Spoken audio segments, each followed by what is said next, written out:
यशोधरानगर पोलिसांनी मकोका व खुनाच्या प्रयत्नाच्या गुन्ह्यातील फरार आरोपी शानू उर्फ गोलू मनोज वैद्य याला सापळा रचून अटक केली। आरोपीकडून गावठी पिस्टल, धारदार चाकू, मोबाईल व ॲक्टिवा दुचाकी असा 1,40,000 किमतीचा मुद्देमाल जप्त करण्यात आला। ही कारवाई 27 जुलै रोजी पहाटे ऑटोमॅटिव्ह चौकाजवळ करण्यात आली। आरोपी घटना घडल्यापासून फरार होता। गुप्त माहितीच्या आधारे पोलिसांनी त्याला ताब्यात घेतले। प्राथमिक तपासात आरोपी गंभीर गुन्हा करण्याच्या तयारीत असल्याचा संशय व्यक्त करण्यात आला आहे। आरोपी विरुद्ध शस्त्र बाळगल्याप्रकरणी गुन्हा नोंदवण्यात आला असून पुढील तपास सुरू आहे।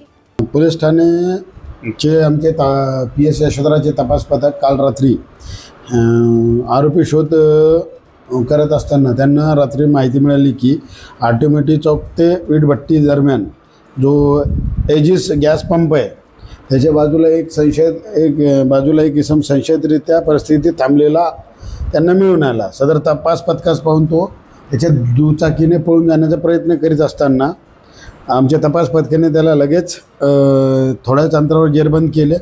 त्याला पकडून त्याचे नाव वगैरे विचारलं असता त्यांनी त्याचे नाव शानू उर्फ गोलू मनोज वैद्य, वय 24 वर्ष, राहणार Anandnagar, NIT quarter 8/90 police Thane Yashodhara असे सांगितले।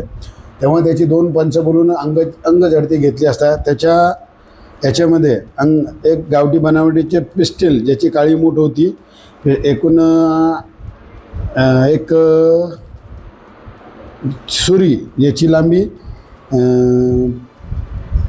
11 सेंटीमीटर आणि एक सुरी ज्याची पात्याची लंबाई 15 इंच आणि लांबी 33 सेंटीमीटर अशी होती, आणि एक पांढऱ्या रंगाची ॲक्टिवा, एक विवो कंपनीचा मोबाईल असा 1,40,000 मुद्देमाल जप्त केला। सदरचा जो आरोपी आहे हे पोलीस स्टेशनला जो 16/5/2026 रोजी जो गुन्हा दाखल आहे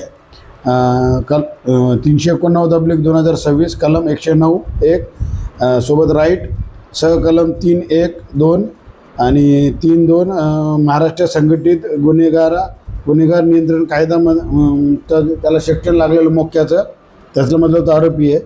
त्याच्यामध्ये जे आमचे तपास पथकाचे श्री आनंद पाटील, पोलीस हवालदार राहुल बोंद्रे, संदीप वानखेडे, भूषण येरावर, मनीष झरकर, क्षितेश चौरसिया, आशिष पिपराटे, प्रवीण गुणावते हे जे आहे यांनी सदरची कामगिरी केली आहे। आणि सदर गुन्ह्यामध्ये 325 हे सेक्शन वाढ करण्यात आली असून जो गुन्हा आहे तो माननीय ACP श्री ओवळसाहेब यांच्याकडं तपास कामी वर्ग करण्यात आलेला आहे।